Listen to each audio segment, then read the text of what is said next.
Okay, well, why don't we get started? Thank you all. Good morning and good afternoon from wherever you're calling in from today. Really appreciate you joining us today for our webinar. My name is Grant Baikawi. I'm the product director at Rogers Business for our unified communication services, including our Microsoft practice. I'm joined here by a couple of my esteemed colleagues, and we're going to talk today about moving from rigid to resilient hybrid work and how you do that with Teams and how you do that with Operator Connect and Teams Phone Mobile. So we have a packed agenda where we're going to go through lots of really relevant and excellent material that's useful for businesses of all size. And I'll just introduce my colleagues. We have Jeremy Barassa. He's our senior product manager at Rogers and is our Teams voice guru. Works with Teams Phone Mobile and worked on the global launch that we just recently completed on that product. And also Evan Zaleschuk. And Evan Zaleschuk is one of our Microsoft technical experts whose expertise is in Teams and in voice. So we're lucky to have these guys. Just by way of agenda, I think what I'm going to do is start off only for a very brief couple of minutes and talk a little bit about what's been going on, what Rogers and Microsoft have been doing together. We've recently signed something called a strategic alliance last year, and there's some good innovation that's actually going to flow from that. That's, I think, important to know. Then I'll be handing it over to Evan. He's going to talk us through Microsoft Teams and Teams Phone, right? How you can leverage more and more of the Teams infrastructure to do more of your calling, not just on net meetings and the like that we do here, but true PSTN calling in and out of your environment using wireless and wireline. And then after that, Evan's going to pass it to Jeremy, who can kind of make it all come to life a little bit in terms of some of the use cases and some of the things that we're already starting to see users being able to use this system and the underlying services for. And then Jeremy will do a little bit of a demo, a sneak peek at the end as we get to the end. So keep me honest, Richa. I think if you have any questions as we go through, feel free to post them in the chat and we'll do our best to answer them on the fly as we go. I think that there will hopefully we'll have a little bit of chance for Q&A at the end, but we'll definitely either answer them in real time, or if we can't get to them, we will absolutely get you an answer via the chat following the webinar. Yep, sounds good. Okay, real good. So I don't want this to be too long of a commercial, but just want to talk a little bit about our Microsoft Alliance with Rogers. And really, this is actually flowing from kind of the current environment that we continue to find ourselves in, right? As even if you rewind prior to the pandemic, more and more activity and unified communication infrastructure had been moving to the cloud. People were in various stages of cloud adoption. Other people still had solutions in their own premise, various different kinds of solutions of varying different levels of interconnection. So a lot of fragmented solutions with phone systems that were still there, some people using the cloud, but maybe not a connection into the rest of their productivity suite like 365 where they worked. So definitely an environment where there was a lot of fragmentation. Pandemic came in and it thrust us with the need for hybrid work, right? All of a sudden, we all had to panic and figure out how to work from home.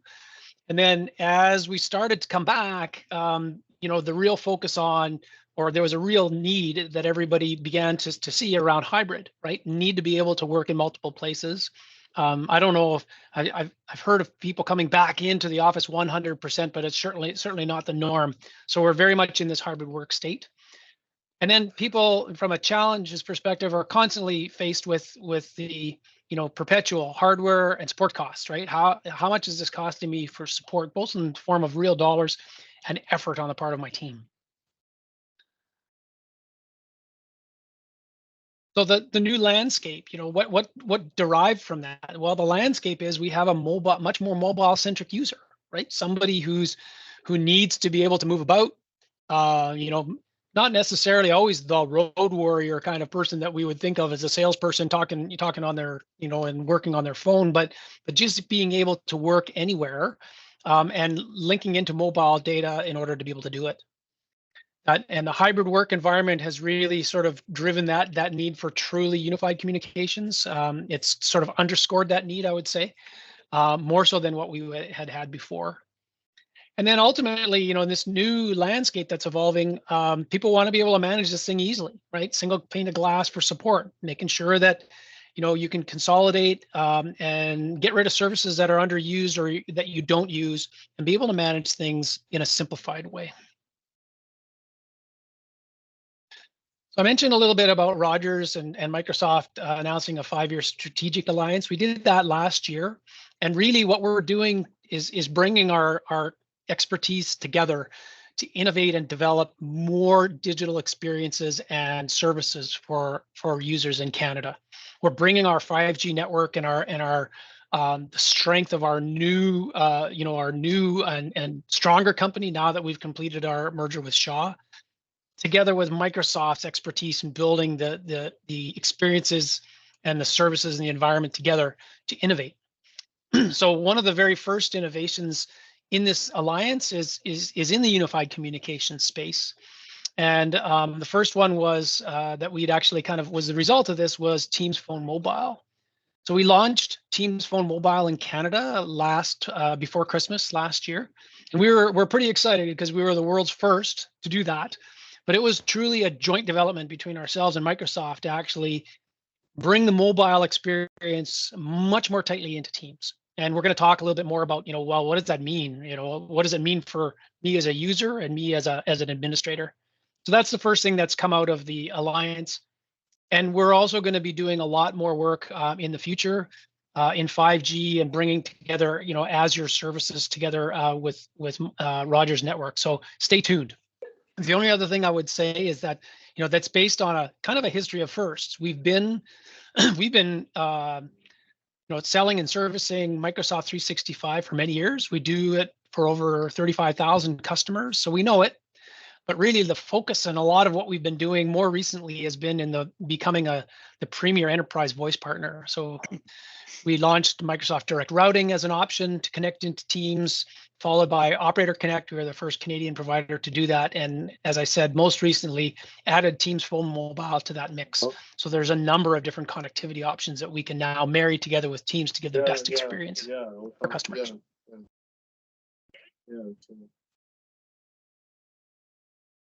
And I think lastly, I mentioned the global launch of Teams Phone Mobile. It's really an exciting service, and we're, as I said, very excited about being able to be the first, and we're the only provider in Canada to be able to provide this service. A lot more information on Rogers.com. You can see the link there to learn more about Teams Phone Mobile after the webinar is done. So I'd invite you to come there as well. So with that, I promised a short commercial, so that's it. I want to pass it over to Evan, who's going to start with a level set and a recap of Microsoft 365 with Teams, and then get into some of the benefit that you can see with Teams Phone Mobile and Operator Connect. Evan? Great. Thanks, Grant. And thank you, everyone, for giving us some of your time today. I'd like to get into Microsoft Teams. This is what I do, and I focus mainly on the Teams media workloads, specifically voice, Operator Connect, and Teams Phone Mobile. Rich, if you could move forward to the next slide. So Microsoft announced and released Teams in 2017, and initially it didn't have all these capabilities. But what we're really looking at here is a fully collaborative solution. Look, it's not Skype. We re-engineered this from the ground up as a cloud-first type of solution, and we have everything from simple chat, multi-person chat. We have the ability to have online meetings, which is exactly what we're doing today. There's a lot of capabilities in those online meetings, not just this type. We can do webinars and other things as well. And then all the Microsoft 365 apps are available in what we call a web version. So you don't necessarily need to own the entire Office 365 portfolio, but if you need to do more customization work and what I would call heavier editing, it's absolutely necessary because it's built in the cloud. We leverage our security and infrastructure. And I was on a call earlier this morning when I was asked, well, how secure is Azure? How secure is Microsoft 365? And one of the things I'd like to tell people is, well, Microsoft runs in the same cloud as all of you. So if you're using Microsoft 365, we're using that same version. If you're using Azure, we're using the same version of Azure. We don't use a separate cloud. So that kind of tells you how important it is to have a secure and compliant solution. And then the evolution of what we call Teams Phone, that ability to make and receive phone calls, and the methods that we're going to talk about here today. So Teams in itself, the thing that I like about it, and Jeremy's going to show you some of the stuff a little bit later, but it's accessible from any device anywhere as long as you're connected. So I'm working from my desktop. I have the Teams desktop client.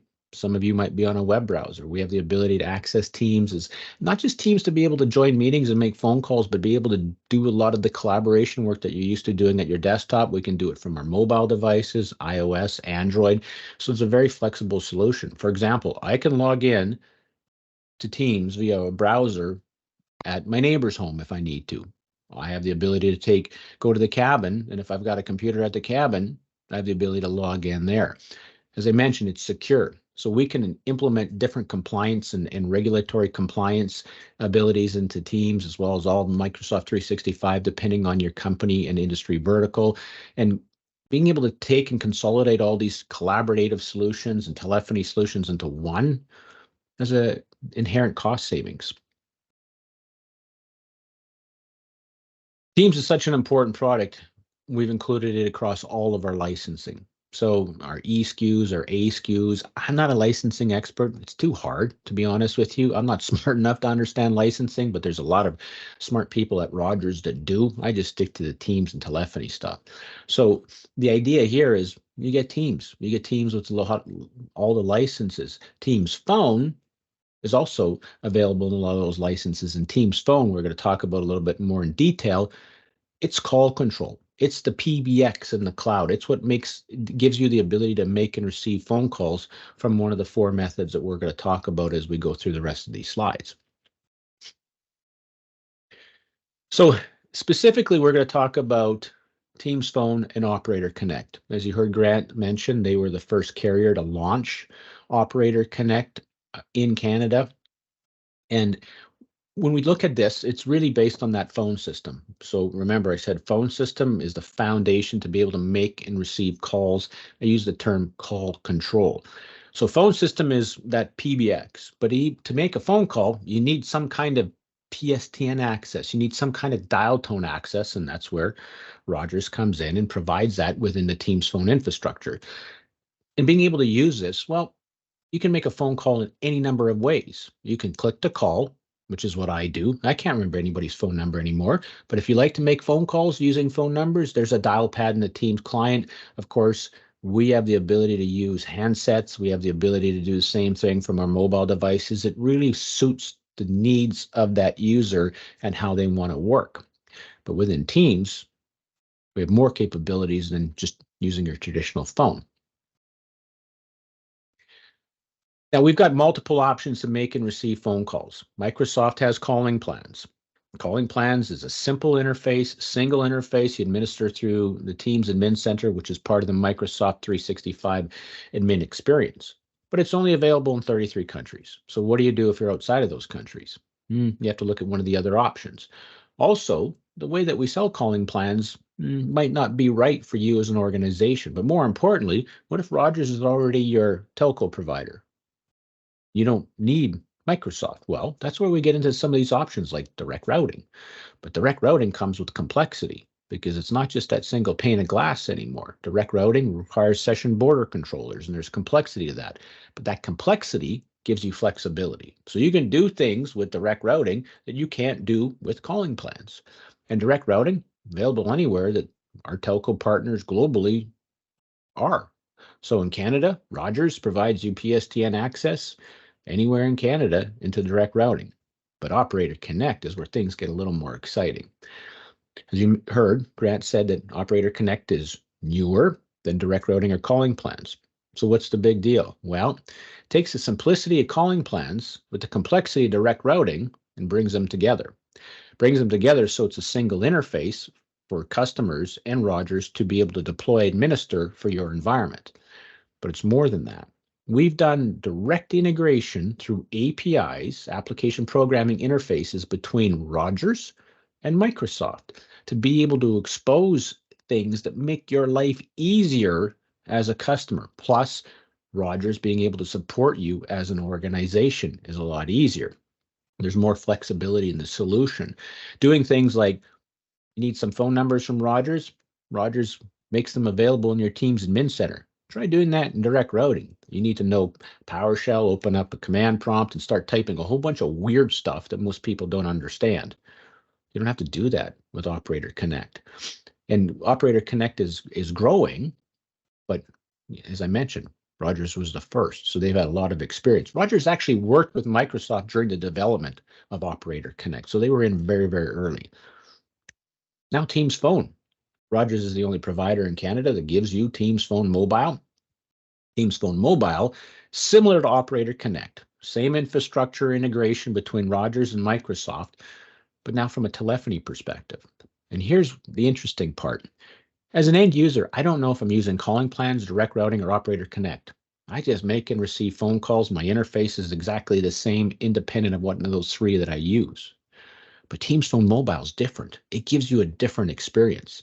It's more powerful for the end user because it's a mobile-first solution. There's also other capabilities that Jeremy's going to talk about that are built into Teams Phone that are kind of cool. At least I think they're kind of cool. One last thing, Operator Connect, Teams Phone Mobile. Between Microsoft and Rogers, what we've done is we've connected our networks. So the Rogers network, the Microsoft network are connected together. Why is this important? Well, you don't get that with direct routing. You don't get that with calling plans. So we can do quality of service between Rogers and Microsoft and Rogers. So we're assuring those calls have high priority. We can extend that, or Rogers can extend that down to you as a customer if you so choose. So that gives you some extra added, we'll say, service levels for you as an organization. So what is Operator Connect?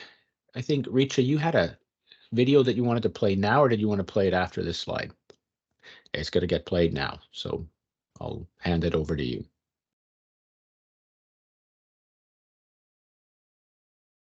And I'll be back.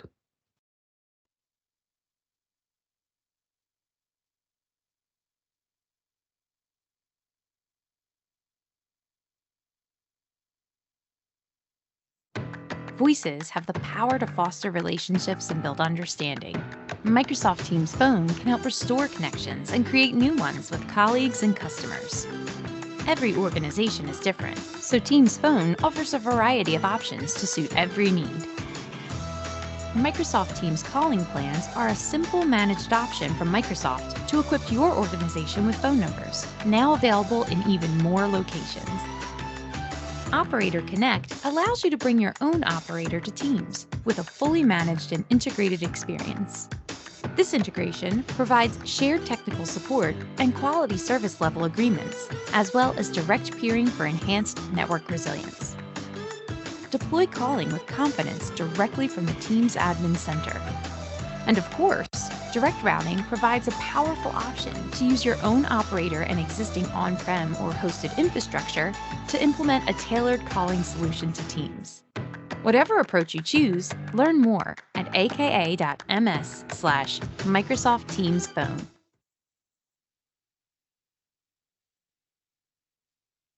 Great. So kind of reiterated what I talked about, but just much more eloquently. So we're talking about Operator Connect.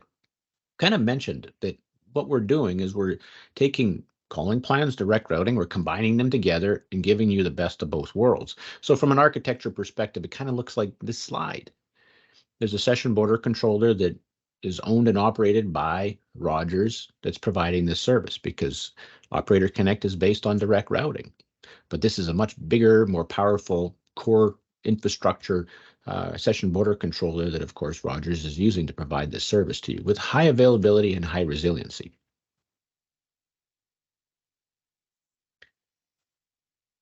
So from an Operator Connect perspective, we've kind of talked about this, but I just wanted to reiterate. the simplification. So not only simple, more easier to deploy than direct routing because you're doing it through a single interface, but also from a management and troubleshooting perspective.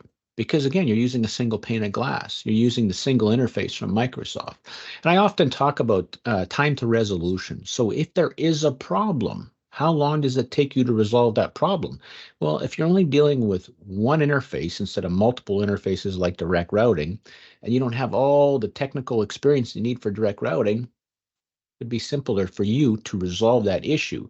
Now, working with Rogers, you can also see issues potentially arising. So with Microsoft and Rogers, one of the things that we do with Operator Connect is our operations team manages that infrastructure and watches it 7/24/365. So if we see any degradation in service, or Rogers does, we collaborate to address that issue, hopefully before it affects your end users. You don't get that same thing with the other services. So being able to reduce costs because we're moving this to an OpEx versus a CapEx cost, so you're not having to pay for additional infrastructure. Rogers support now, especially with the acquisition of Shaw coming through, there's a lot of support people in the organization, and well, bringing those two companies together, Shaw and Rogers, gives you a massive network footprint in Canada. Teams Phone Mobile. This is the exciting one. Remember, I said it looks and feels different to your end users. Why? Because you can do more. It's more powerful. I don't know if I'm using calling plans, direct routing, or Operator Connect as an end user. I shouldn't have to, but the interface doesn't change. For Teams Phone Mobile, it does. And one of the things I want to make sure you understand is just because I'm using this as my primary device with Teams Phone Mobile, someone makes a phone call to me. Yeah, it comes in here, and Reach is going to show you a demo of it right away, but all my other devices ring as well. There's a lot of benefit to that, and Jeremy's going to touch on that when we get into the demo. The management, I've kind of beat that one up, but I want you to understand it's easier to administer and take care of this environment, even if you don't have a lot of technical ability. And of course, it's business grade. So remember, Microsoft Network, Rogers Network, connected. We're managing and monitoring the 7/24/365 collectively. So it's giving you these additional benefits. And Teams Phone Mobile can use both networks, your Wi-Fi network as well as that Rogers 5G network. It's kind of an important point. And I think there's another video that is going to do me more justice than talking. So Richa, did you want to play Yeah, for sure. I just the Teams Phone Mobile video next? Microsoft Teams made more possible. And now with the workforce more mobile than ever, Teams Phone Mobile offers a next level Teams experience, ensuring that wherever you need to be, a single number guarantees you will never miss a call. By utilizing Teams Phone Mobile, you will now get a simultaneous ring across all devices. Answering your phone using the native dialer will update both your presence and status. And thanks to the Uplift feature, you can effortlessly transfer calls from your native dialer to Teams without worrying about dropping the call. With a combined call log and voicemail, Teams Phone Mobile is connectivity redefined. With all these new features, Teams Phone Mobile offers enterprise-grade security and privacy. Online or on the go, never miss a call.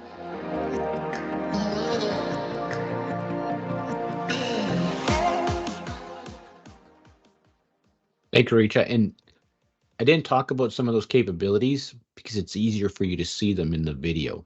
That's where the differences come with Teams Phone Mobile and why it's a different experience for your end users and why it can be a much more powerful experience for your end users.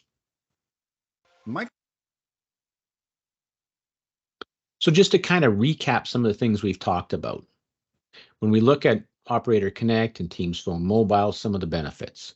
Well, in this infrastructure, what we're looking at is the ability of Teams Phone Mobile to provide you only one phone number. So instead of paying for two phone numbers, one for Teams and one for your mobile as an organization, you use your mobile number for Teams.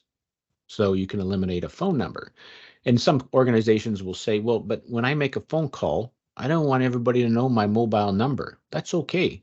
because the outbound call can show you the main number for the organization, the name of the organization. We have the ability to manipulate that outbound number. So if I call you, it might look like Microsoft's calling versus just some guy named Evan. The ability to uplift the call, moving from a PSTN call on your native application, the iOS or Android application, to Teams is one click, as you saw in that video. The call history, it's available in the native app as well as in Teams. So it doesn't matter where you're making and receiving a specific phone call, it's shared. The presence integration is always key. If I'm on a call on my mobile number and I'm not using Teams Phone Mobile, people are still going to call me and bug me on Teams because they think I'm available. But with shared presence, that goes away. Unified voicemail. We're using Azure Voicemail for Teams, and we're using Azure Voicemail now for your mobile platform. So one place to check for voicemail messages, speech to text conversion. So you don't even have to listen to that voicemail if you don't want to. You can read it. And the reason I like this is sometimes I get a voicemail message. It's probably not for me. I just forward that on to my colleagues. All I've had to do is read it. Policies and compliance, anything that you implement in Microsoft 365 and that environment is applicable here as well. As I mentioned, I can show my mobile number, or I don't have to show my mobile number, so I can kind of hide behind that if I need to be. And the reliable calling via cellular network or internet connection. This is kind of interesting, and I think Jeremy's going to touch on this as we get into the next part of our conversation.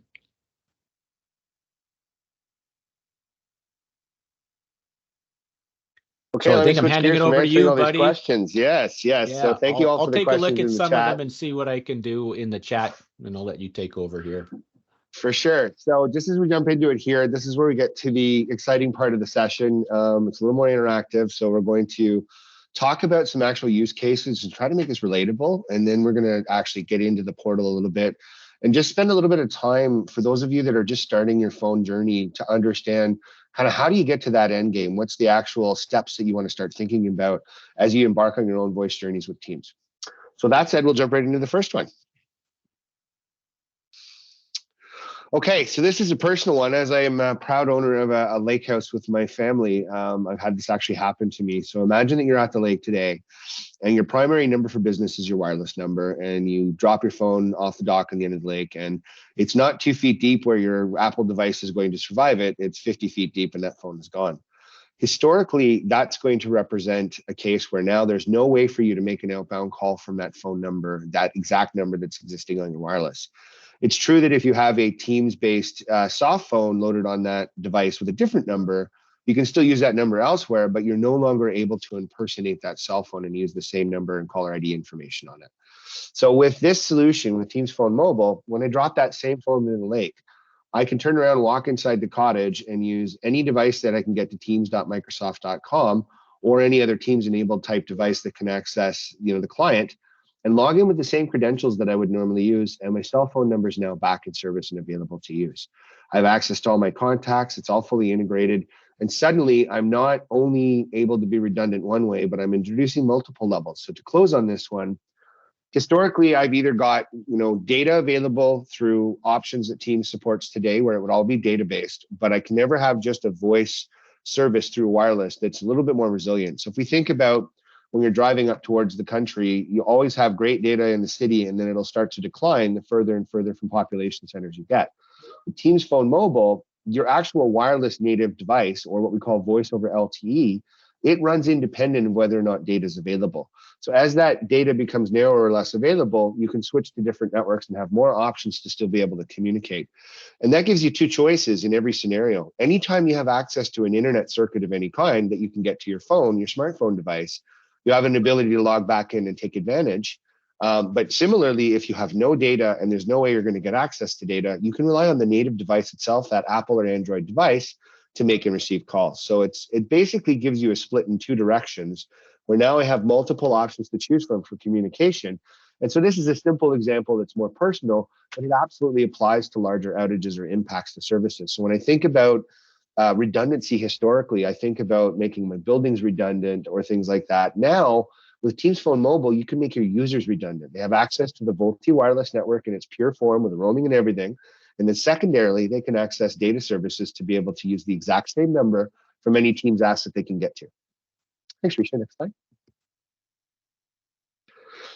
And another one, very personal for me as an operations person in my previous life. So how many of you in the past have had to call a customer from your own business device where you're not necessarily somebody that would receive calls on that device historically?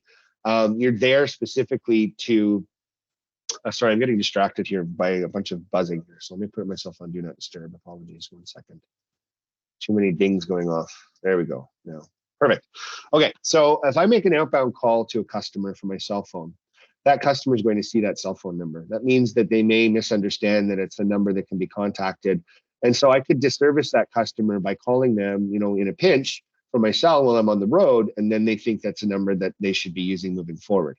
This can also apply to delivery drivers or other services where they need to communicate with people, but they don't necessarily want to provide, let's call it a more personal identity as far as their personal cell phone number. And this is where many of us navigate business and personal on the same device, time of day and such. So what we would do here is now you can use a policy-based approach, the same policy that you would normally use for all of your other Teams phone assets, and also apply it to wireless.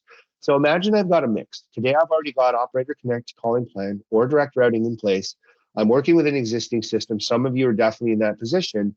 And I've already built caller ID policies or mandates that I use within my organization. For example, all outbound calls from the support team should show the auto attendant or call queue number. So if they need to call back, they're going to call back into the queue and get prioritized correctly instead of being, you know, calling an individual that may or may not be on call that day.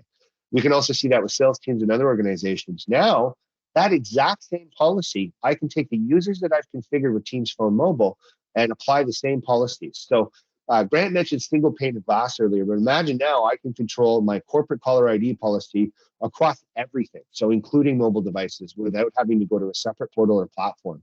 So again, with that, for the administrators on the call, I'm starting to manage more and more data and more decisions about customers, you know, how my users use the phones and what policies we apply corporately.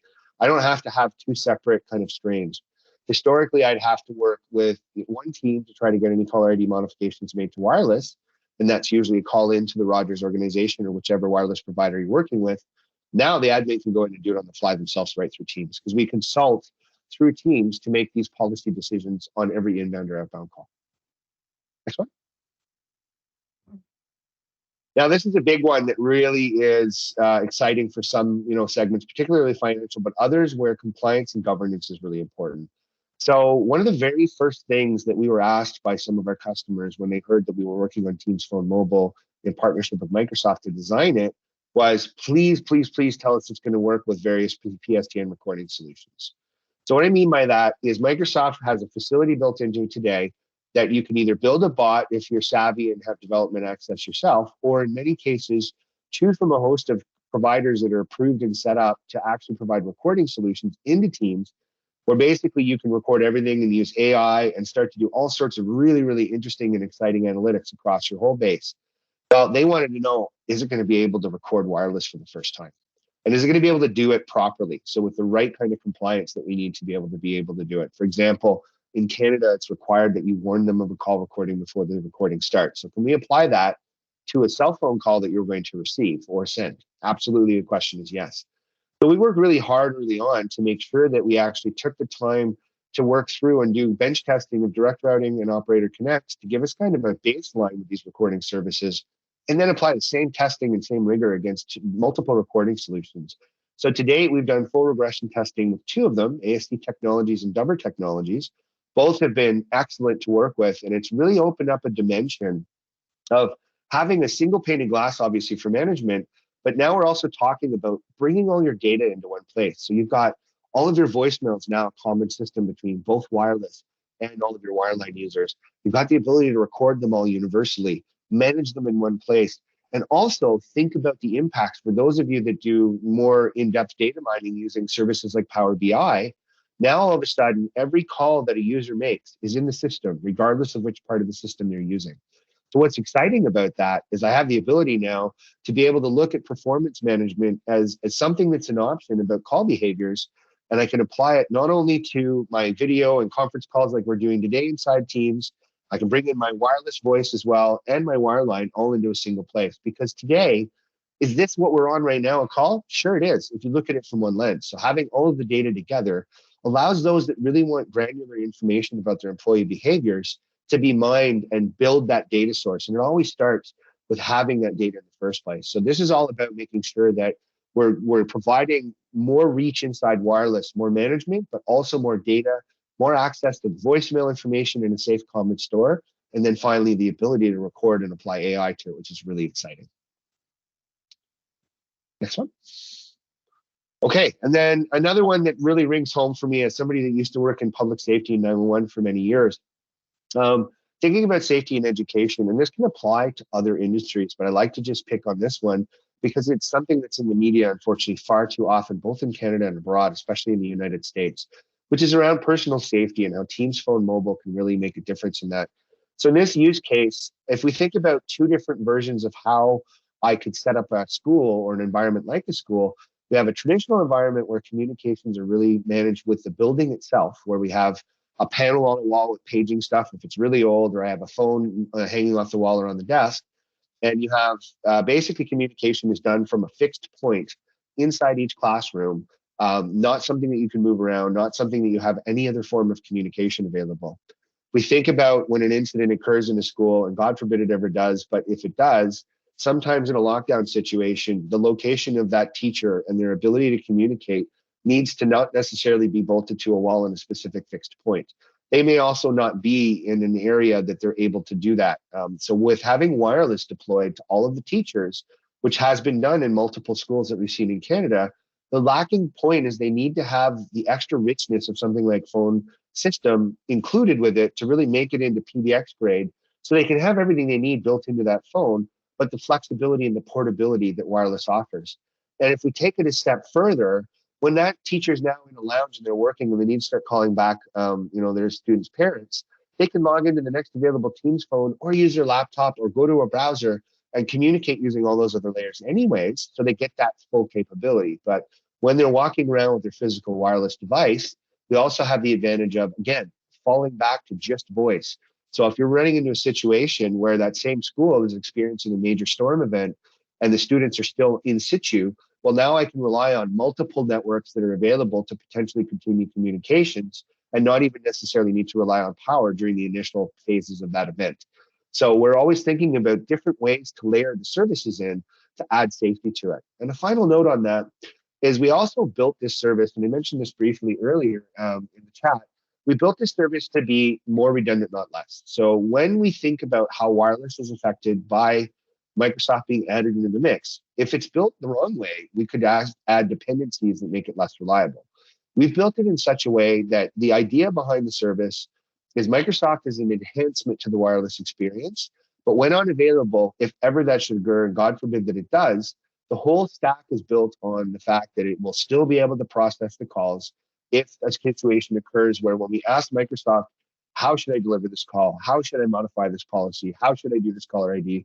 If it doesn't answer, we process that call anyways. We make sure that we can fall back to a state where you always have availability of your services.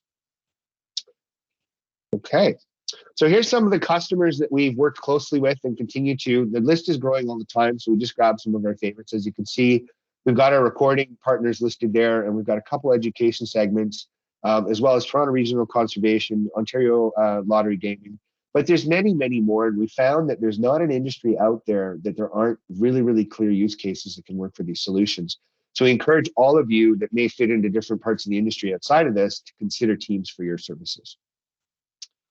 Okay, I think now we're getting into the demo. Okay, so yeah, the business advantage. So just before we get into a little bit of an interactive demo and a QA session, just as part of our core values and what we call our Rogers Business Advantage, this is about why choose Rogers in general terms, because some of these services, particularly Operator Connect, we're not the only game in town. Well, first of all, one-to-one setup, we really want to make sure that we're providing an integrated support solution and that we really understand the services that we work on. So in a lot of our customer situations, we're only going to sell you the Teams number part of it. Your licensing, your administration, everything else may exist elsewhere.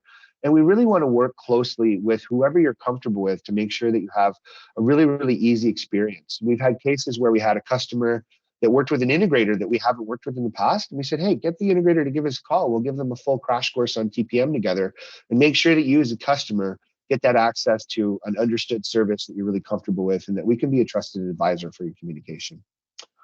Obviously, simple management, that's all over the place within the Teams system itself. But we've worked really hard to build our marketplace out for M365 license purchasing and more, and also to make the wireless experience really a self-serve option where possible. So we like to try to keep the calls to a minimum for your benefit. We're always here to do hands-on support, which I'll talk about next, but we don't want to force your hand. And a lot of you have very busy schedules, and we want to be cognizant of that and how you access and support your own users within both wireless and wireline. Hands-on support, obviously, we pride ourselves on keeping our entire our entire support workforce in Canada. We take good care of them, and we have a lot of people that have been here a really long time. And as an ex-support services person, that pedigree of having built on years and years of experience is something that we pride ourselves in all of our RB communications options. And that definitely continues through to Operator Connect and Teams Phone Mobile today. We try to pride ourselves on being as knowledgeable as it is Microsoft, and that's really allowed us to have the opportunity to work closely on development in early phases of both Operator Connect and Teams Phone Mobile. And then obviously easy payments and savings. We have a lot of customers that come to us and say, I just need everything on one piece of paper. I know there's a bunch of moving parts to build my overall team solution. I've got licensing, I potentially have professional services. I may need to buy hardware like Poly devices or others. So I'm going to have all these different things that I need to put together. And it's very confusing or difficult sometimes to start to go over to all sorts of different sources for those. So for those of you that don't have a purchasing engine that can take the time to go after each one individually, we have the ability to put that all on Rogers paper to make it easy for the customers to obtain. Okay. All right. So here I'm going to steal the screen over if that's okay. And we will jump into a quick demo about this, and then I'll try to leave about 5 minutes at the end for questions. If they go over, please just feel free to post them in the chat, and we'll continue to answer them after the webinar is complete. So let's get right into it. So first and foremost, I like to start by just kind of centering on exactly what it is that the goal of all of you in IT and all of you that are planning projects is going to be. So here we have a Teams client that's running with an already empowered and fully set up phone system experience. And that's easily found by just looking for your calls tab, of which all of you will have if you have a Teams client, and seeing whether you have this dial pad or not. That's really the defining feature of including in your new user experience the phone system licensing and equivalent numbers. Is you're trying to do two things. You're trying to license the dial pad to allow you to now have a PBX enabled, and then you're looking to find a source to be able to buy your phone numbers for both wireless and non-wireless scenarios. Within that, one of the first things that every operator is going to do, or every administrator is going to do, is they're going to go into their Teams administration. And when you start off in Teams admin, if you think about it, for all of you that are working on Teams today, but have yet to really work on your voice part, think of this whole project as you're opening this up and then starting to work within the guidelines inside of it to build out your infrastructure. So what we've done in partnership with Microsoft is we've built out this ecosystem where operators are able to bring their services to bear. And I apologize, the portals have been a little slow today. I don't know if it's my internet connection. I noticed that it was a little bit funky this morning. So here we go. So this is basically a marketplace for your IT administrators to go and try to connect with various vendors that are part of the Operator Connect family. And the advantage of being part of Operator Connect, there's many, to talk about it very quickly, it's a service is sold with Microsoft fully integrated into it, fully monitored, fully managed together. In terms of the quality of those connections and making sure that your call delivery is as good as Microsoft or better. And so then what we have is we have the ability to filter by a country and then filter down by individual products. So if you go and filter by Teams Phone Mobile, then you're going to see only Rogers has it. Or if I switch this to the world, we can see that it is a very, very early stage for this product.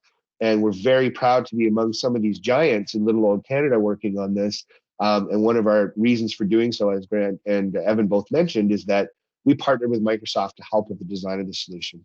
Now, if I flip over and I look at Operator Connect, where I'll be talking about non-mobile scenarios, we'll see that there's quite a few different players that are available. Even in Canada, we have over 24.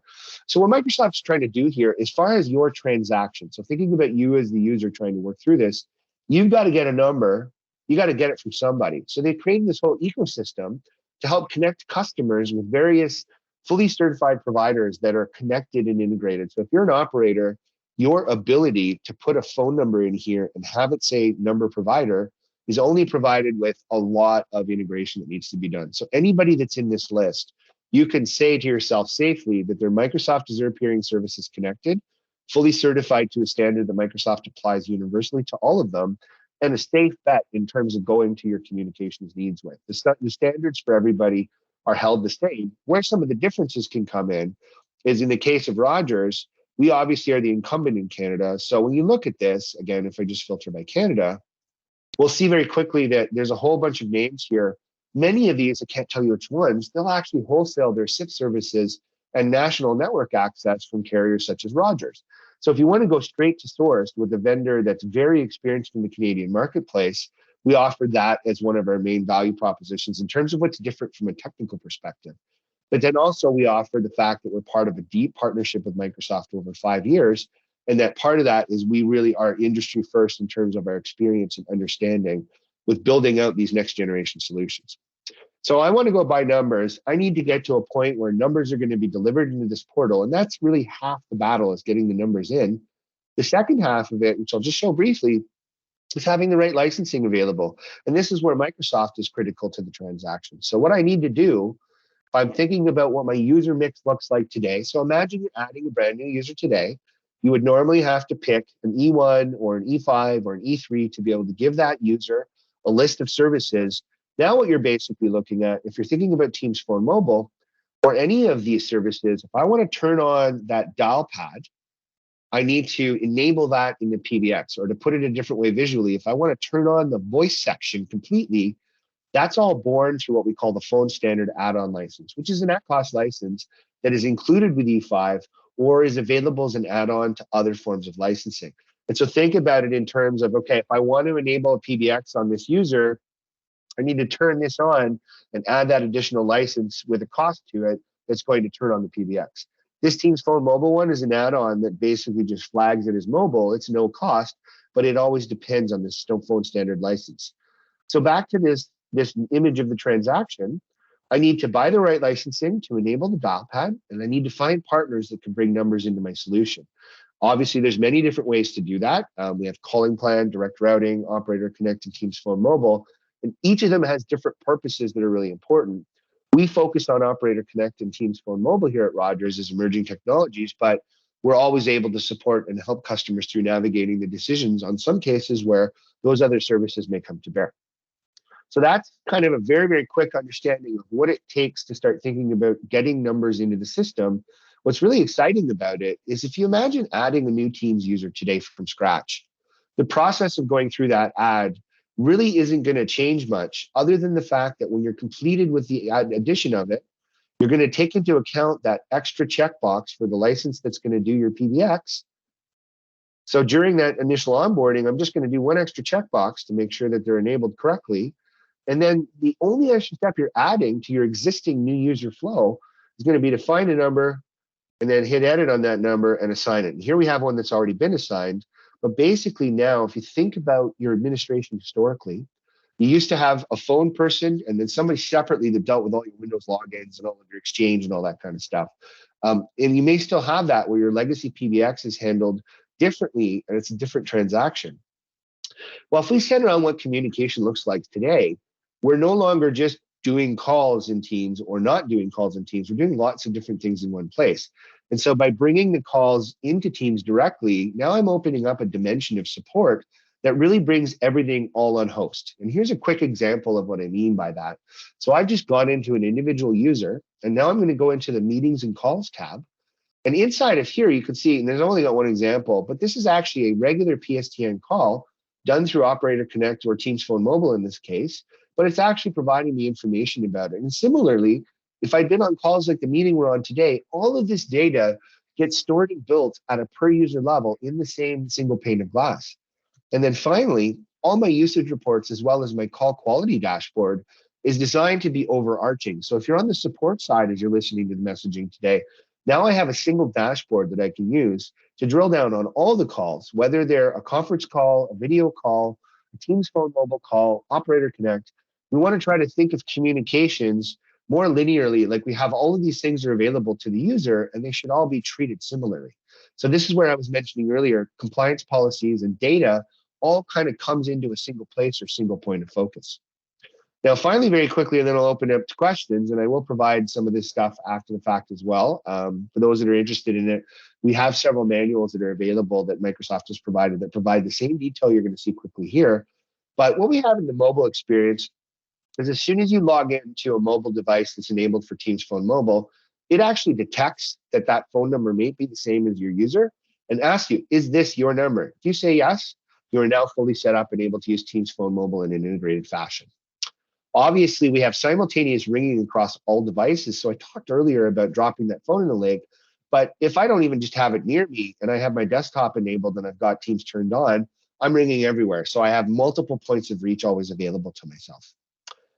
This is a big one. A lot of times you may take a call when you're on the road and you want that call to go to your wireless first because it may not be in a good coverage area. And so you can configure calls to be delivered either to the native dialer or to Teams, depending on the use case. And soon the users will even be able to change that delivery order themselves through a new feature coming to Teams. What I can do is I can take that call and I can turn around and say, you know what? I need to actually collaborate with Edwin. I need to uplift this call. So I'm going to go ahead and I'm going to open Teams, and it auto detects that the call is active and gives you the option to move it into Teams.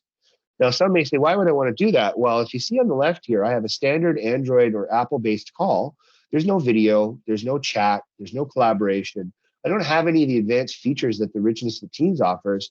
Over here on the right, you can see all of a sudden, I've got all the same functions that we would have when we're doing a standard call in Teams as if it were on our desktop. So I'm giving myself the ability to create true linkages between the two systems. Obviously, I have transfer capabilities throughout the system. So now you can see an example of where I can get into a complex transfer. And then finally, back to the caller IDs where I have the ability to work through them. Now, presence is the final thing I'd like to note, and then I'll open it up to a few questions. We'll look at the chat first. With presence, now for the first time, when I'm on a wireless call, if somebody realizes that I'm on that call, they wouldn't know historically. So when I had my first phone at Rogers as an employee about 5 years ago, I had a Teams direct routing number on my Teams app, and I had separately a wireless number deployed. If I was on the phone talking to my boss on the wireless phone, my desktop would continue to ring with Teams, because it had no way to know that I was actually using a common communication device at that point. So I'd have ringing all over the place while I was trying to deal with the other call. Same scenario now that I have Teams Phone Mobile. It knows automatically, as you can see here on the right, and I'll zoom in on it, that it shows me in a call, and it's detecting that because I was on a wireless call, not because I was logged into Teams and doing anything. So it's able to update your intelligence to tell anybody, the users in the organization, what your current real status is, including taking the wireless into account. Okay, well, with that said, let me just check the chat real quick, and we'll try to answer a couple quick questions. We have some great videos. Had lots of questions. I think Evan and I have been have been typing away. Okay. So, great interest on the part of everybody on here. So lots of super good questions. There was only one thing I actually, can add Jeremy, that I I'm do not see sure. about SMS. I'll answer quickly, and then I'll take that next one. I'm just scanning here. Yep. So I do want to confirm that SMS and MMS, all forms of it, is currently under evaluation and development, and I'm very happy to report that Rogers is part of that process, just like we were with Teams Phone Mobile last year. So we've actually been working to help design and develop that solution, right? One of the big challenges we see a lot of the times is that so many people work off iMessage. We were trying to see, could we plug into that directly? And now we're looking at what features and everything. So we're working to take our knowledge and experience in text over a very long period of time now, 20 plus years almost, and bring that to bear with Microsoft to build the right solution. So it's coming. Don't know exactly when, but it's definitely a priority for both organizations. Yep, 100%. And Greg, you had another one? I can answer this one. I think Daniel's asking, has this info been pushed out to all the Rogers reps? If I wanted to map out a migration path, would I reach out to my Rogers Wireless rep, or is there a dedicated product rep? So, yep, this has actually been pushed to all Rogers account executives for sure. And then I think so definitely you can open the conversation with them. Usually what we find is very quickly we'll bring in our solution specialist to actually talk a little bit more about the environment, what your needs are, and understand kind of the support requirements both on the connectivity side as well as on the team side in order to map out the next steps. I would add, I think Jeremy might have mentioned it earlier just in the chat, there's also opportunities to do to get together for like a voice workshop if you're if you're sitting kind of at the early stages going, I'm not using Teams for voice. I'd like to really understand, what does my PBX do today, and how does Teams handle that, and how can I kind of build a plan and an understanding of how that'll work in my environment.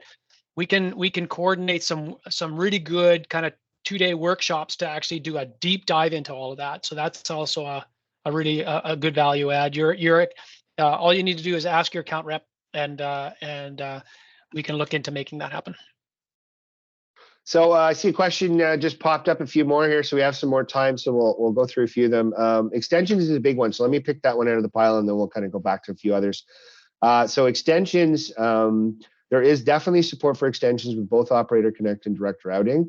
It's done through what I like to refer to as a shadow extension model. So it's very important to understand that in the nomadic voice over IP world, or the world where devices can move around and the actual phone call can happen inbound or outbound from many possible locations, which is definitely true of Teams, having the ability to call that user back directly from the 911 operator level is considered to be mission critical, and is really, in our interpretation from a regulatory perspective, to deliver nomadic 911 correctly and to be in regulatory compliance. If they don't have the ability to be called back directly, that doesn't meet those requirements. So if I have an extension-based system historically, to put this into focus, I know physically where those are bolted down on the wall. So I can put a main number of the front desk of that building, and that can be fine for the callback, because then even if, say, Evan called and he's upstairs and he hangs up before anybody's able to help him, then when they call back that main number, it's going to call the security desk one floor down, and they can go find what's going on, and they know what was in the building. That's not possible if Evan's working from home. We lose the ability then to be able to have a centralized point to send an officer. And many municipalities throughout Canada now, you dial 911, don't ever hang up, by the way, just pro tip, because they'll send a police officer to that location in many cases, depending on the municipality. Obviously, we don't want to waste a resource that could be helping some other, member of the community. So that's obviously something we're trying to avoid. But further to that, we want to make sure that they're going to be rolling to the right location. So in the world of extensions, in the world of having what we call shadow extensions, to meet that requirement, we're going to provide a number, a 10-digit number that's accessible to the PSTN, but then we can build a shadow extension that's linked to it. So imagine, if you will, that my number is 613-111-4444. Well, I can create an extension of 4444 that's linked to that number to give you the ability to keep that familiarity in the system. We know a lot of, especially in the civil service, where they've had systems for a long time, they don't always like change. They're very good at the job they do, and there's a reason why they stay in that job, and they don't need to go through a really painful process of changing the way that they normally communicate. So there's full functionality available to support extensions. Now, that doesn't apply to wireless, because wireless never had them in the first place, but you could still do some level of manipulation the same as you could for other numbers to be able to mitigate that. So takeaways from that: yes, extension capabilities are available and continuing to evolve in the Teams Phone solution, but always important to consider that with nomadic VoIP users, you really want to have a 10-digit number, even if it's unpublished, so that public safety can still be met properly. Okay, let's go back up here. So we got the reps one. If you're on a call and you tell who's calling, it will absolutely. So caller ID should show up, provided that it's configured on your wireless device. If we're thinking about Teams Phone Mobile, you have a base caller ID option that's built into most plans today, but it is possible to strip down plans where there is no call name actually provided. The caller ID is managed through the wireless network whenever you're receiving a call on your Apple or Android native, so in their own dialers. That's going to be dictated by the plan that you've got built. If you're receiving the call inside of Microsoft, it's always going to have the caller ID available, unless you build a policy, and one exists, to blank out all the caller IDs. So if you wanted to, you could have a policy for contact center where they can't see who's calling them, and it just sends them the call, and that's a policy you want to have in place. But otherwise, when you answer that call in teams.microsoft.com, on a Teams-based phone, or on your desktop client, or even your mobile app client, it's going to have the caller ID available. Similarly, for outbound, there's policies available to control what you look like to the rest of the world that can be changed from an administration level in real time. Onto the reception console and transfers. There are some third-party solutions that are really specific that can be bolted onto Teams. We don't currently offer one, but I can confirm there are a few in market. And then there's also a whole bunch of stuff built around delegation, about contact centers itself as far as the queuing and that. So there's some stuff we can do that's fairly reminiscent of it to create kind of executive assistant or reception positions that are comfortable to work with.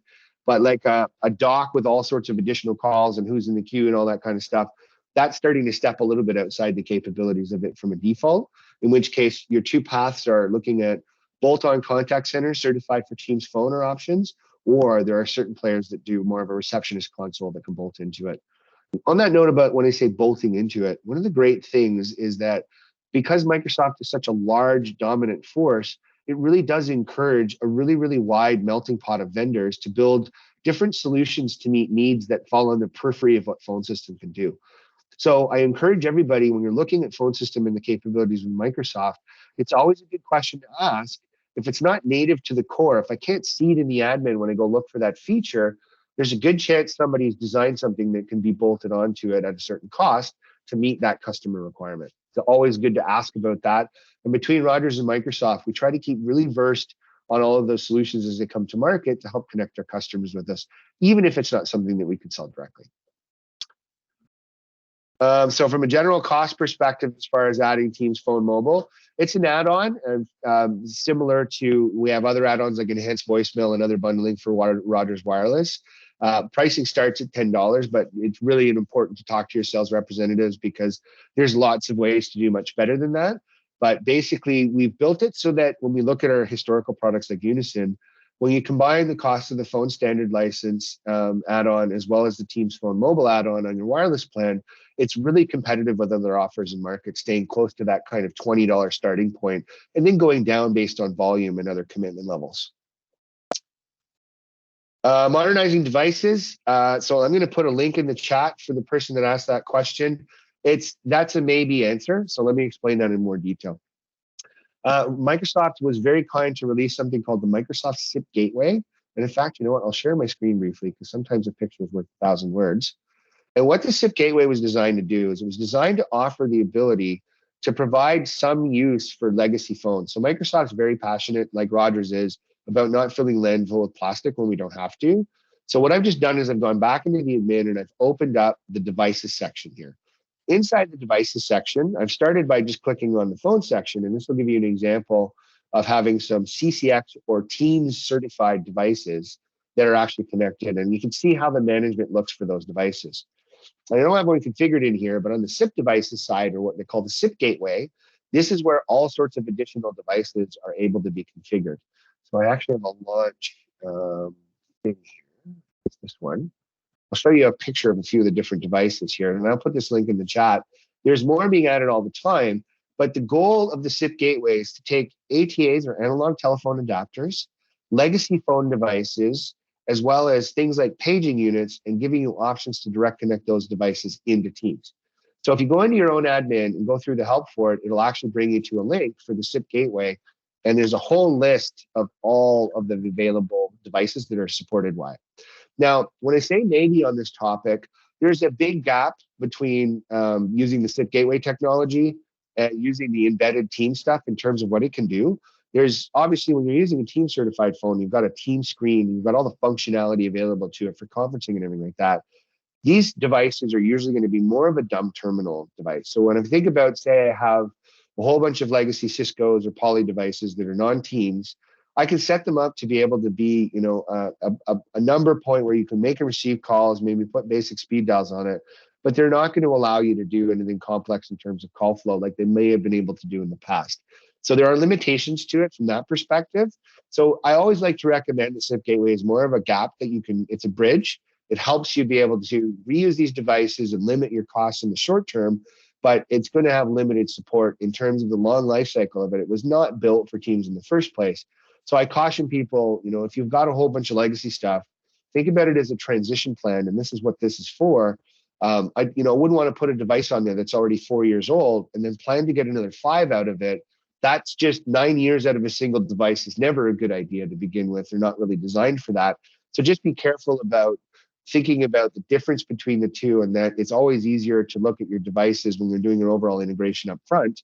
You're going to potentially have to spend either money having somebody do it for you or yourself in reprogramming all of these devices and connecting them into Teams. And so if you're going to make that investment, sometimes it's worth considering, well, do I really want to keep going with the old phones when, you know, their service life is limited versus going with these that are fully supported and embedded in Teams, right? So if a feature changes in the future and a device no longer can support it, this is more of an opt-in model for vendors to come to Microsoft and certify. But as the solution continues to evolve, some of those devices can and will be affected. So this is good for recycling and using as a stopgap measure, but I wouldn't hang my hat on a 5-year program with it. It's really designed to maximize the use out of phones. Where I can see in a use case that we see a lot of is, say you have like lobby phones, you know, exam room phones, common area phones, and all they're used for is dial tone, then this is a really great option. It's also great for being able to bring in some legacy stuff, like you need to have a couple ATA lines. You don't want to have to manage them elsewhere. You know, they're for fax or other services, or some paging units or portables.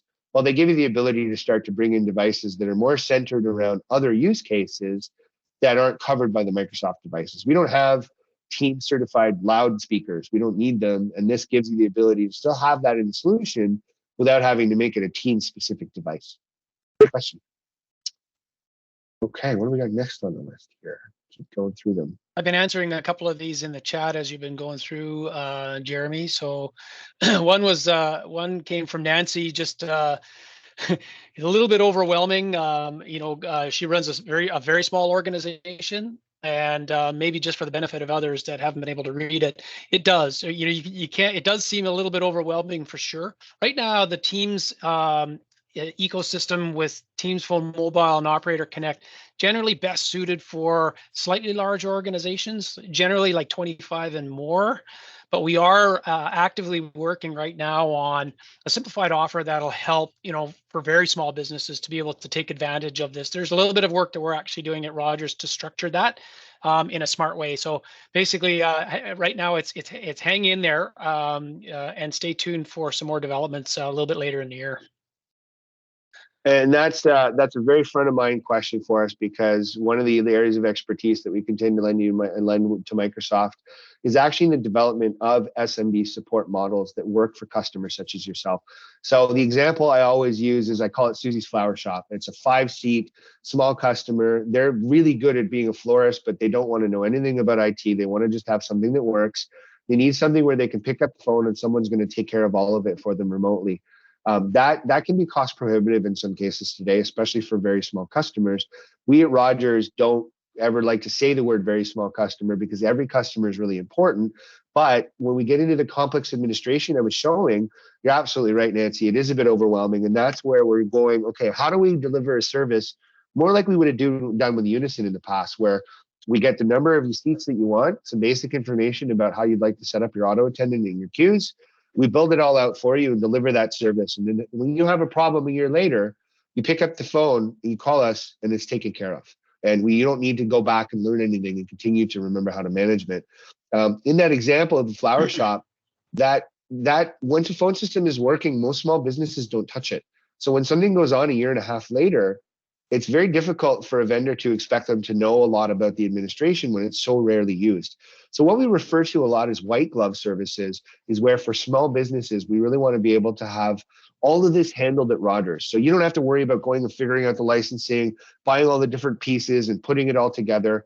We're going to have one person that you're talking to that's going to coordinate all these activities and basically become kind of a Rogers easy button for you. So that, and obviously cost is a big part of that. We understand that sometimes, especially when you start to think about paying for additional management or layering the services on, it can get really expensive. So bundling is one thing we're going to do to really try to entice customers and bring the prices down. Microsoft's been working really hard with us to give us examples where we can get all the things you need in one bundle and give you a great savings on it. And those are things we think are going to be really important to our small business.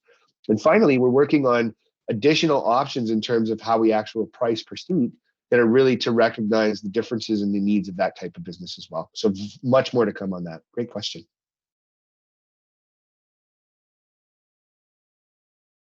Okay, what else we got here? We had a couple of auto attendant questions. That's okay. Yeah. So yeah, auto attendants and queues, they work perfectly fine. Yeah. And can a policy show company name and no number? Absolutely. So there's 2 separate fields you can play with. So you can blank out the number and do a name, or you can do vice versa. Great question coming from Julie. Going down the list. If you're with Rogers and don't have caller ID, Shan, it's based on the type of plan that you have. It can be an add-on on certain plans. I would recommend talking to your wireless person to say, hey, call names doesn't seem to be working on my account. Is it something I need to add and work through that? But it is possible, both on Fido and Rogers, to have certain plans that are stripped down to the bare that don't actually present the caller name inbound or the number, right? You'll just get the number alone. So that's something to check for on that one. Good question. And Aaron, about the $10 feature to their Any Rogers wireless plan, currently it's reserved for business corporate plans. So we're not offering it to consumer just yet.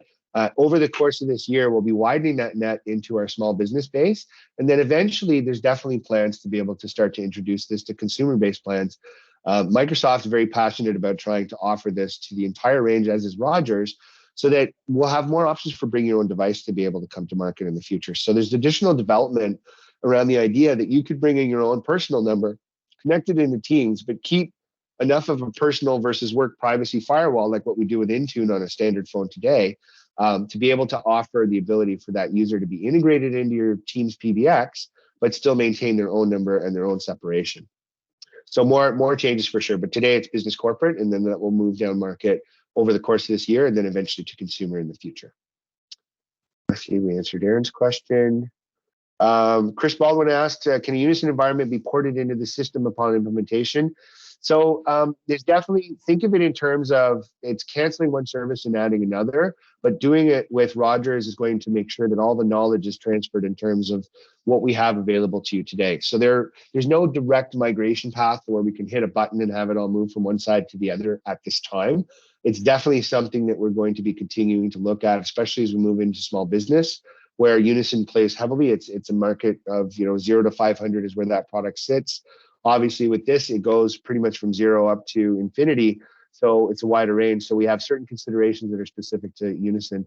But what I would say is the biggest change between the two is looking at the differences in the support model. So working with your sales team, they'll be able to go over those differences and help you understand your options. And then they can definitely put together a plan that's going to get you from one system to the other. Nice thing about it is the port is internal, and all of the configuration in that is going to be between our teams. So breakage in terms of any risk or any stress on you as the user will be mitigated. As long as we understand the differences between the two, we can easily infer configuration that's going to be recommended as you move from one system to the other. And we do them fairly frequently. A lot of customers are happy with the Unison solution, but they were already on Teams for years. And so it kind of, although we have a Teams app for Unison, it's not integrated. It doesn't have presence. So with the inclusion, especially of Teams Phone Mobile this year, we're seeing that demand start to really ramp up as customers start to move over. So for legacy, a couple of questions on devices, right? Cisco, can Cisco SIP phones be brought in and configured to use as well as ShoreTel phones? So let me bring up the link for it, and I'll show everybody real quickly, and this will help, I think, put it to bed. And I'll put the link in the chat. So the list is always growing is the short answer. Where is it? Hang on, I just changed the page here. Let me get the right one. Where is it? Oh, sorry.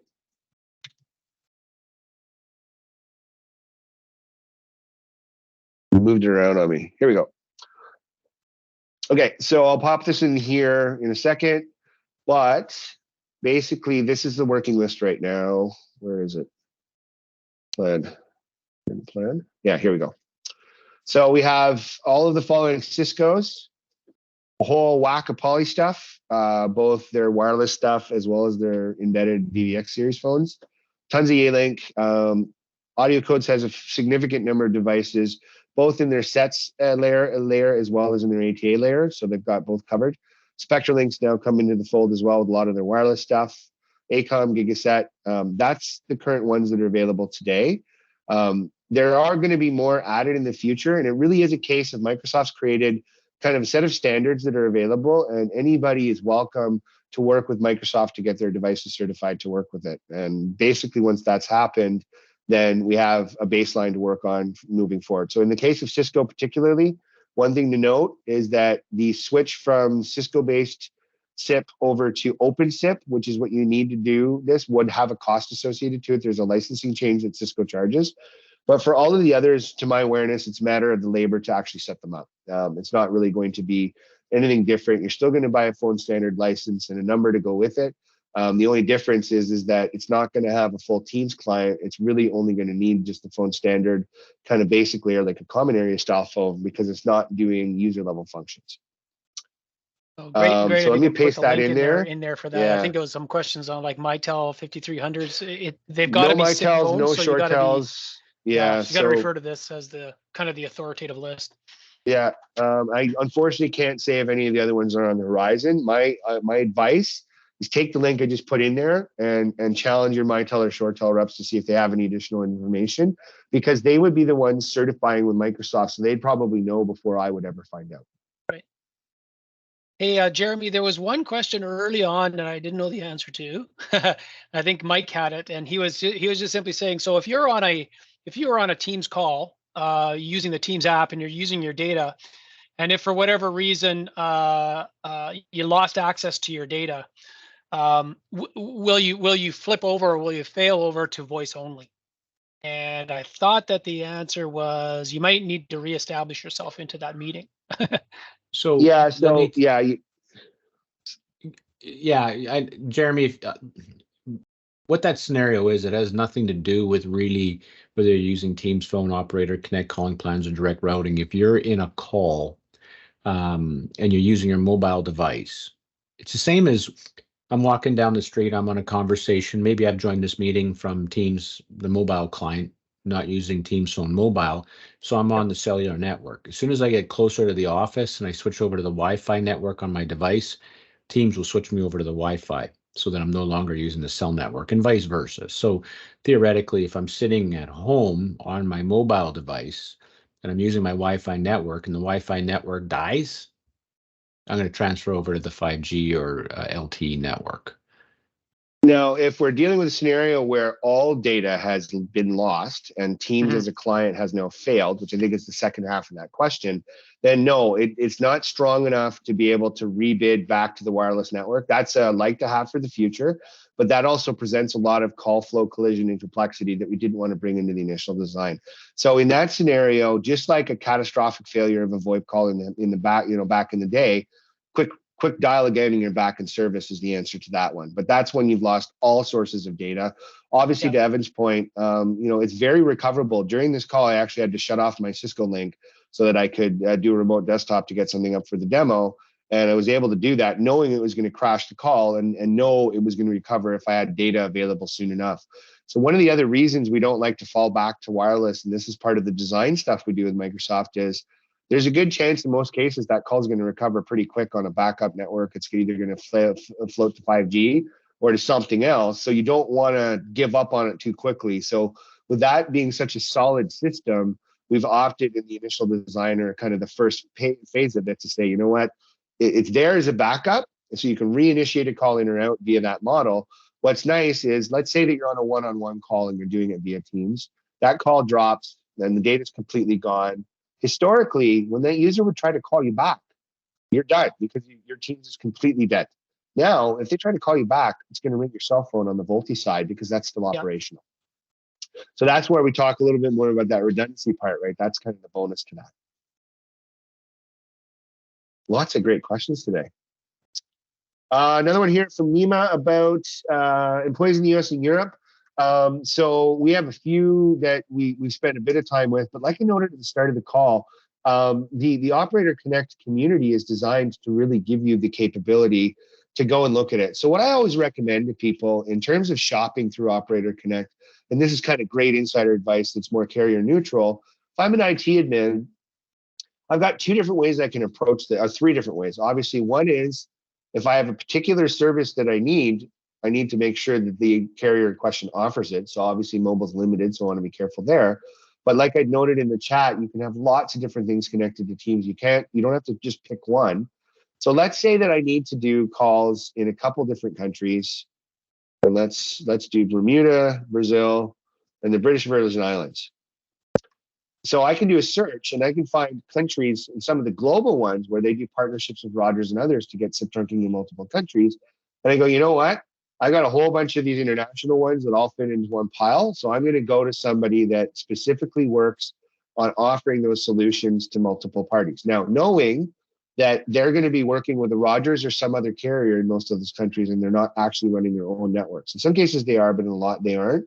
When you see 30, 40, 50, 150, countries, it's usually a safe bet that they're the model they have is they acquire national network resources in each of these countries and they provide international service. So these are really good for an admin that needs to get a wide sweep of stuff in multiple countries. Now the question there is, okay, well, Jeremy just said that I could get all this stuff. Well, you could also add Canada to that. And now you don't necessarily, have Rogers available to all the other countries. So you got to ask yourself, well, why would I do Rogers if I could do everything with NTT? And that's back to my point about in your denser countries. So if your home base is Canada or the US, and you're doing the bulk of your users in those countries, and the same is true if it's in Europe, I always recommend to go to source, right? So if I can choose between this solution where Rogers owns the national network and they're directly accountable for everything, and there's never a case where they have to call somebody else because they actually own the wire, it does tend to give you a little bit more flexibility in terms of the service, especially for us as a carrier, because we have much more control available.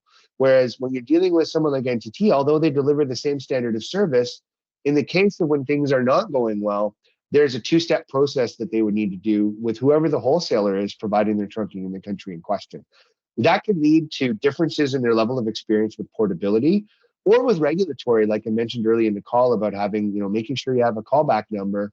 With Rogers, we're going to make sure that we're always doing things based on Canadian regulatory with a real lens to it, because as a large Canadian carrier, we're under the strongest level of scrutiny when it comes to that. So I encourage you to start off your search in here and always look for three things. Do they have the service I'm looking for? Are they in many countries, and is that a benefit because I need to do a whole bunch of them and I want one neck to choke? Or do I want to hedge my bets on a vendor like Rogers where there's an established reason to go with an incumbent in the country to get the best possible outcomes? That can also mean that there may be more footprint advantages to it as well. And so final note on that is sometimes I can be in one country and go, okay, so I really like Rogers. We're really happy with Rogers. We're going to use them everywhere we can, but we go, oh, I'm sorry, we don't have coverage for that particular area. And now this is very rare these days. Most of our network coverage is, all of our network coverage is excellent, but say there's one weird area code that we just don't happen to have available to us, it doesn't stop you from saying, okay, well, I need this particular area code. I'm going to go shop that out to someone else, and having both enabled is completely okay. So because the database is built from a Microsoft perspective, it's keyed off a number plus a provider. We know where, and Microsoft knows where to send these calls whenever it's tagged to the correct provider. So I can have a list that can have number provider Microsoft for a bunch of conferencing stuff, and then I have number provider for Rogers for a whole bunch of Teams Phone Mobile. And for those of you that have already adopted other solutions, you could have any one of these other operators, working with your system today and still go, well, I really want to get Teams Phone Mobile. I know that's only available from Rogers. And what you'll see is you're just going to have multiple operators available to you. I recommend that you have a separate policy for each in terms of voice routing, just so you can have a different PSTN record. But basically, they all work the same. Sorry, voice routing with this one. They all work the same, right? All you're going to do is make a decision as to whether or not you want to build out different records associated to them. So in this example, I've created a different route or different granular tracking of my Operator Connect Mobile. This is what it was originally called way back. Then I've got direct routing, Operator Connect, and then Teams Phone Mobile here. So there's some separation of, let's call it church and state, that you want to be able to do in the system, and Microsoft provides for that. So unlike many legacy phone systems, especially in the cloud, usually you buy a cloud phone system and you're married to a particular option in terms of the telephony that may be limited to a particular country, limited to certain footprint in that country, or lack wireless is an example of what we're in today. With Microsoft, they've said, no, we're creating a common interface. We're going to play fair with everybody and allow them all the same access to the stack if they choose to build it out. And so you can go to any one of these providers and look and shop around different services. And then obviously as a customer, it also provides you the ability to shop around somewhat on price as well and gives you lots of different choice, right? So Microsoft, they want you to use the voice, and they're doing everything they can to provide a common interface so you all can basically choose from the best providers in your regions. Great question. Okay, and we're just about at our extended time now, so maybe we'll take one final one. Actually, reporting is a great one, and down at the bottom, we haven't really mentioned that. So let me just pop that up very briefly and encourage everybody that you can definitely dig a lot more, right? So for those of you that don't use the Teams admin interface often, the help sections are getting much, much more comprehensive now and a lot easier to use. And it's also got a lot more interactive stuff. So when I go and do a question, you can actually type it in and it'll help you get connected to the right resources. So if you haven't played with the help files built right into it, I used to hate them and found they were kind of a waste 2 years ago, but they really have improved dramatically, particularly when you're getting into stuff like usage reports, which is what we're going to drive into now. So I already had this loaded a little bit earlier, but this is an example of, again, I was talking earlier about how the data gets merged together. Well, here's an example of a whole bunch of call detail records that are built into the system. So this is the information that's available to you in terms of what's stored, can also be exported to Excel. But what's really exciting about this is that if you get into Power BI and you start doing any kind of advanced data mining, this is creating a repository of information that you can now drill down on username information. So you can build reports that'll give you behavior on individual users. You can look at who's calling, who they called, and get information about the type of call as well as country. Duration obviously is important. A lot of these are 0 second because I was doing some testing. And then it'll show you the directions of the call. So there's quite a bit of information here. What's important to note is Rogers, when we look at our side of the CDR, it actually strips out the username information. It'll keep the display name that was used for caller ID, but we don't actually know anything about your domain. That's like a firewall they do intentionally for all operators, so that on our side, we will actually get a little bit less data to respect your privacy. So we only know what the caller ID was and what the number is, because that's all the carrier is supposed to know. Further to this, you also have what's called the call quality dashboard, which I could spend hours on that by itself, but I encourage all of you to check it out on your own time. What this does is, it's, again, I was talking about single pane of glass. This gives you the ability to go in and grab all of your information about call behavior in one location. So a lot of you have seen in the past that 5 stars that pops up at the end of a call, be it conference like we're on today, PSTN call or other, all that data gets mined and it gets centrally stored in here, and you can start to use it for all sorts of different types of reports. That's going to help you if you're part of the IT admin side of the business, because now you can go back into Teams and say to yourself, okay, I'm just going to basically troubleshoot all of the things that happen in Teams in one place. Doesn't matter if it's a wireless call going through it, a wireline call, if it's done by desktop, if it's done by mobile, if it's done on a physical device. I can start to drill down all that information in here and then get into stuff about locations as well.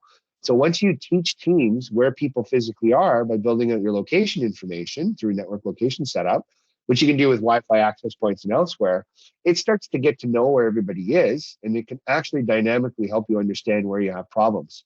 Why is that important? Well, if I tell it where a location is, I can then build a policy around that location to shut off video or do other more kind of nuclear option things to mitigate problems that are happening at individual sites. So with that said, I think we're at time now. We've spent the full 30 minutes on questions well, I believe, today. So that's great news. I'll hand it out for final comments to Grant and the team. Thank you all. Great questions, everybody. Thanks, Jeremy. And thank you all. I think people are having to drop for their next meetings. We'll do another scrub through of all of the questions in the chat and make sure you've all got answers. And I would just ask that if you want to learn more or engage more, then please reach out to you can reach out to any of us on the call here or to your Rogers account rep, and we can have further discussions. Thank you all, everybody, for joining us today.